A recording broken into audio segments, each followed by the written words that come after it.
Dalam konteks pemahaman umat terhadap agamanya, Allah itu merangsang afala yatadabbarunal Qur'an am ala qulubin aqfaluha. Allah lebih senang memakai kata-kata tadabbur. Nanti saya minta penjelasan. Yang paling inti sebetulnya seperti tidak sinkron, tapi bukan mengkritik Tuhan. Fas'alu ahla dzikri in kuntum la ta'lamun. Kenapa Allah kok tidak menyampaikan atau berfirman fas'alu ahlal fikri in kuntum la ta'lamun? Linir, kalau in kuntum la ta'lamun adalah linir dengan tafakkur. Tapi kenapa Allah menyebut fas'alu ahlal dzikri? Jadi endingnya seperti berbeda dengan in kuntum la ta'lamun pada konteks keilmuan. Pada sisi yang lain Allah juga sangat memprioritaskan innama yakhshallah min ibadihil ulama. Saya kadang-kadang bingung, Allah meranking adalah orang yang takut kepada Allah adalah ulama, tapi ketika dia ada persoalan-persoalan agama dan persoalan-persoalan yang lain, fas'alu ahla dzikri, tapi tidak menyampaikan fas'alu ahlal fikri, tanyakan kepada intelektual, kepada cendekiawan, tapi tanyakanlah kepada ahli zikir. Dan saya berpikir kok tidak linir, in kuntum la ta'lamun, bukan in kuntum la tafhamun. Ini pertanyaan saya, Abu ya. Terima kasih. Assalamualaikum warahmatullahi wabarakatuh.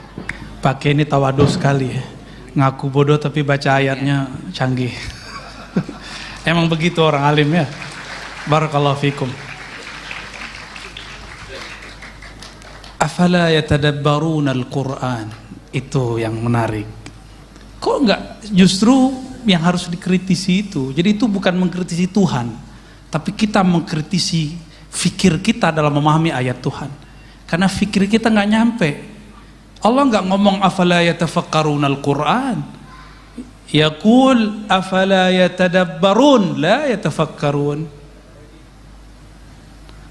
Allah tidak mengatakan Quran untuk ditafakuri, Quran itu untuk ditadabburi. Mal farq baina tadabbur wa tafakkur? Tafakkur syai' wa tadabbur syai'. Tadabbur fi makhluqatih wa tadabbur fi kalami wa kalamuhu ghairu makhluq. Tadabbur ujungnya wusul, sadar bertuhan. Karena tadabbur pada kalam, kalam itu adalah sifat, sifat itu bukan makhluk. Wa aqrabut turuqi ilallahi kalamu. Cepat-cepat jalan singkat kilat kepada Allah adalah membaca kalamnya, tafakkur kalamnya.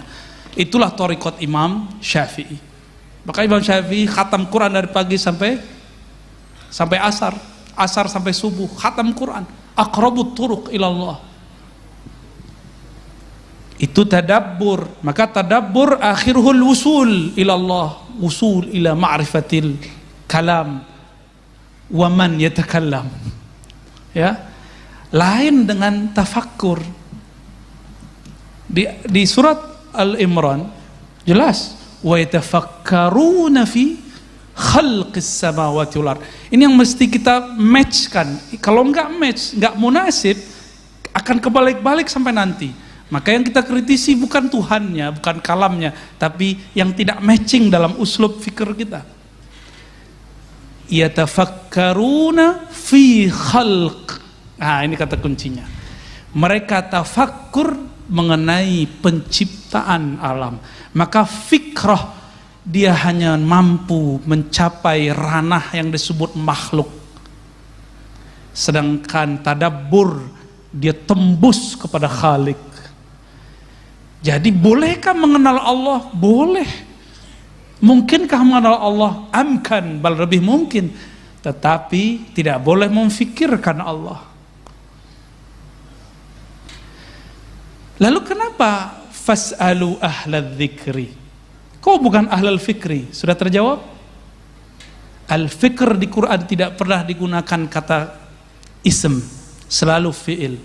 Apa artinya? Ya dulu ala subut, menunjukkan bahwa ini tetap, la yataghayyar amma sabaq, huwa al-an kama kan, Dia dulu sekarang sama, itu disebut ahlu zikr.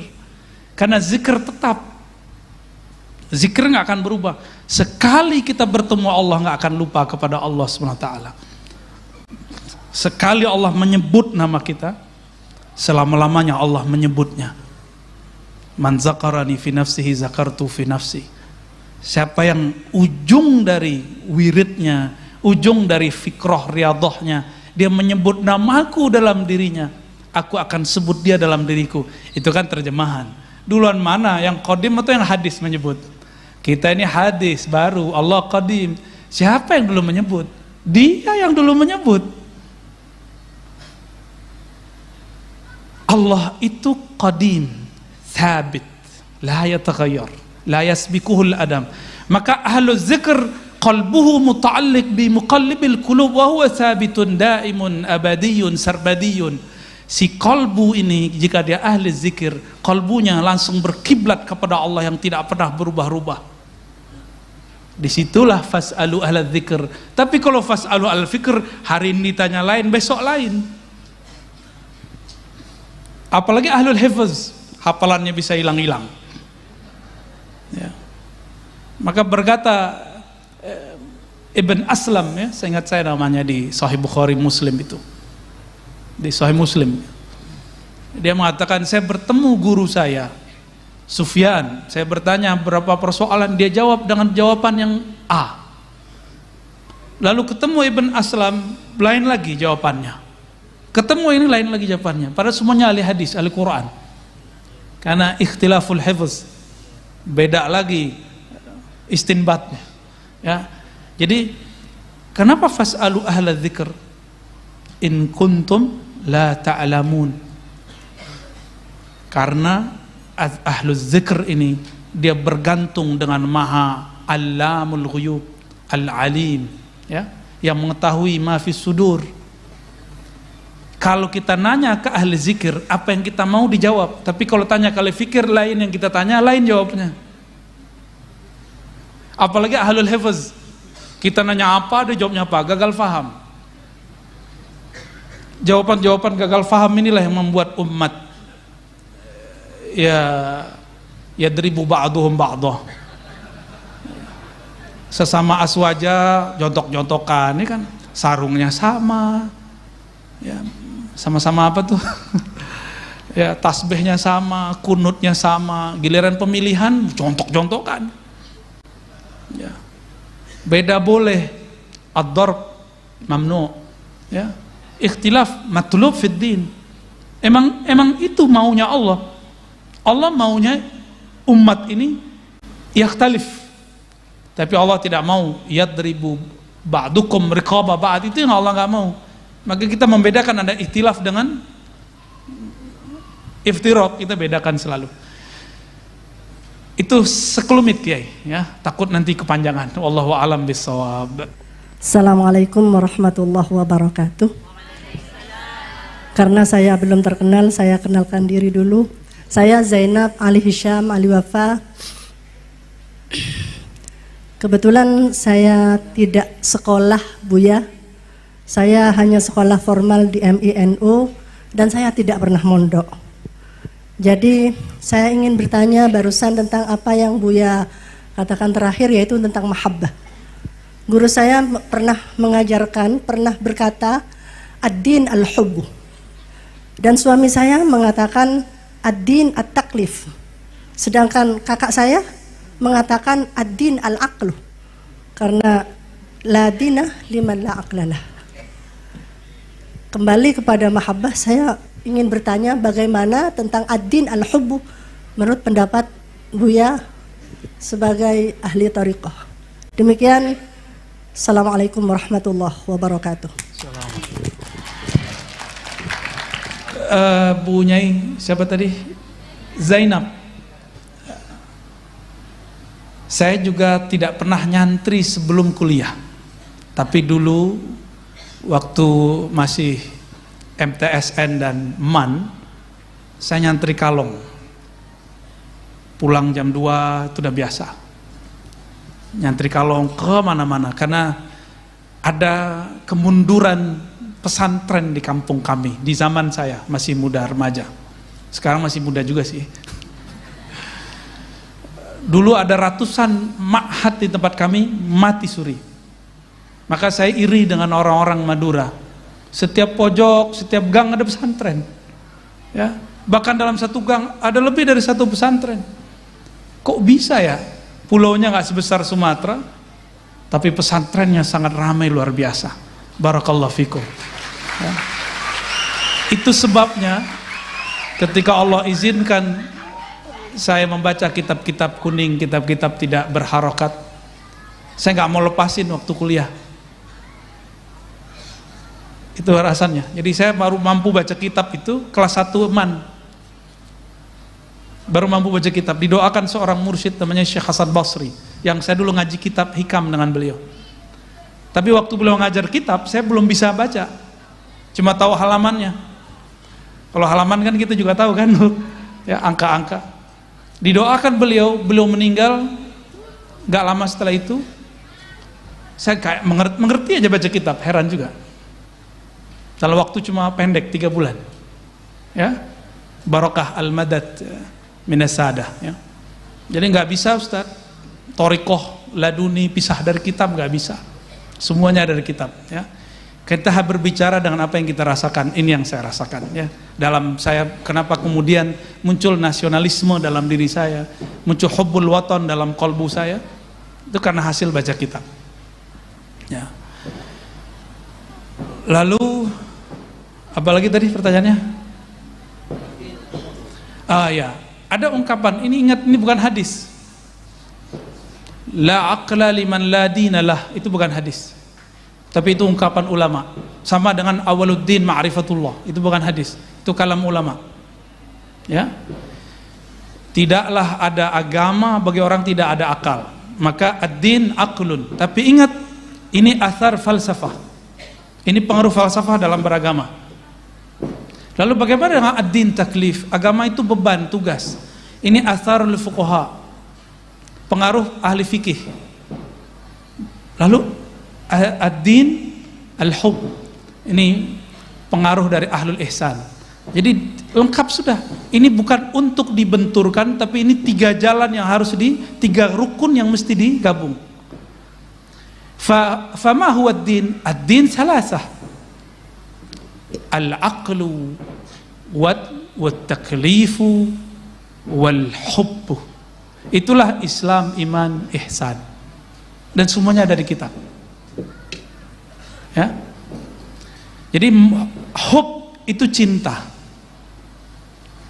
Kalau agama hanya diartikan, Ustadz boleh nggak ini, Kiai boleh nggak ini, Abuya apa hukumnya ini? Itu taklif. Seakan-akan beragama itu beban. Tapi ini harus diketahui, karena ini wajib syar'i. Fardu ain kah itu, fardu kifayah kah itu. Tapi kalau sudah orang masuk ke bab mahabbah, yang tadi dikira itu taklif jadi nggak taklif. Ini sebagai contoh, suami istri menghidangkan nasi makan buat suami, kalau itu nggak ada rasa cinta, beban nggak? Minta gaji ibu-ibu, sanggup nggak gaji ibu?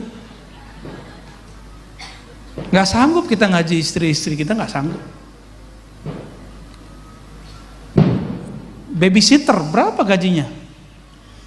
Orang yang masak berapa gajinya? Belum lagi urusan-urusan yang lain yang kita nggak boleh ceritakan. Nggak bisa digaji itu. Laulal hub, kalau bukan karena cinta, nggak mungkin, ya. Nggak mungkin itu. Atas dasar itulah dalam surat Ali Imran, Kul in kuntum tuhibbunallah. Agama itu dibangun dari, jika benarkah engkau cinta kepada Allah, fattabi'uni, maka ikuti aku. Jika kepada Allah cinta, maka ikut Nabi mesti cinta. Ini yang dibahas oleh ayah dari guru saya, Syekh Taufik Al-Buti, menulis kitab, ayahnya Muhammad Sa'ir Ramadan Al-Buti, Fiqhus Sirah. Di bagian pembahasan tertentu beliau mengkritisi Syekh Albani. Syekh Albani ini mengatakan ittiba' Nabi cukup zahirnya, ittiba'nya ittiba' terhadap amaliyahnya, bukan ittiba' hub, bukan ittiba' tabi'i. Itulah sebabnya Albani mengharamkan menganggap syirik tabarruk. Tabarruk, tahu tabarruk ya? Ada asar Nabi peninggalan Rasulullah lalu kita cium, kita bekas kiai apa kita ambil. Itu bagi Albani itu bid'ah. Ya. Kita setiap kali mahal qiyam kita berdiri, benar nggak? Itu kan tafaulan dengan hadirnya Nabi di kota Madinah. Meskipun negeri kita ini nggak sama dengan Madinah, semoga Allah madinahkan negeri kita, gitu maksudnya. Bagi dia itu syirik atau minimal bid'ah. Syekh Shalih Fauzan yang kitabnya sekarang dipakai di beberapa kitab pesantren-pesantren modern mengatakan bahwa maulid Nabi itu bid'ah. Gawat gitu. Sekarang dipakai di pesantren. Semoga pesantren ini terjaga dari kitab-kitab tersebut. Masih ada NU Center ya. NU Center yang jaga ya. Jangan sampai ini kitab-kitab takfiri, tabdi'i ini berkembang di pesantren kita Ahlus Sunnah wal Jamaah. Monggo kiai menjadi panglimanya di situ. Ya. Cukup ya. Jadi ad-din salasah. Al-aqlu wal amalu ya taklif, dan ketiga ini puncaknya al-hubbu. Itulah al-mar'u ma'aman ahabba, seseorang akan wusul bersama dengan yang dia cintai. Semoga Allah berikan kita cinta itu, amin ya rabbal alamin.